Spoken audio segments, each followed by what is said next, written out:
বাংলাদেশের সবচেয়ে গরিব 5টি জেলার মধ্যে 4টি রংপুর বিভাগের। জেনে নিন সবচেয়ে গরিব 5 জেলা সম্পর্কে। 5 নম্বরে রয়েছে রাজশাহীর চাঁপাইনবাবগঞ্জ জেলা। চাঁপাইনবাবগঞ্জে দারিদ্রতার হার প্রায় 64%, মানে প্রতি 100 জনের ভেতর 64 জনই গরিব। গরিব জেলার তালিকায় 4 নম্বরে আছে রংপুরের লালমনিরহাট জেলা। লালমনিরহাটে দারিদ্র্যের হার 65%। 3 নম্বরে রয়েছে নারী জাগরণের অগ্রদূত বেগম রোকেয়ার রংপুর জেলা। সম্প্রতি সময়ে উন্নয়নের ছোঁয়া লাগলেও রংপুর জেলার দারিদ্রতার হার 64.8%।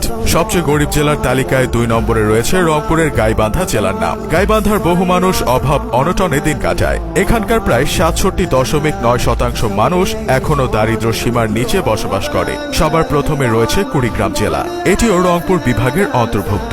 কুড়িগ্রাম দীর্ঘদিন ধরে সবচেয়ে গরিব জেলার রেকর্ড ধরে রেখেছে। এই জেলায় প্রায় 70% মানুষ দারিদ্র্য সীমার নিচে বাস করে। মূলত প্রাকৃতিক দুর্যোগ ও কর্মসংস্থানের অভাবের কারণে উত্তরবঙ্গের জেলাগুলো গরিব।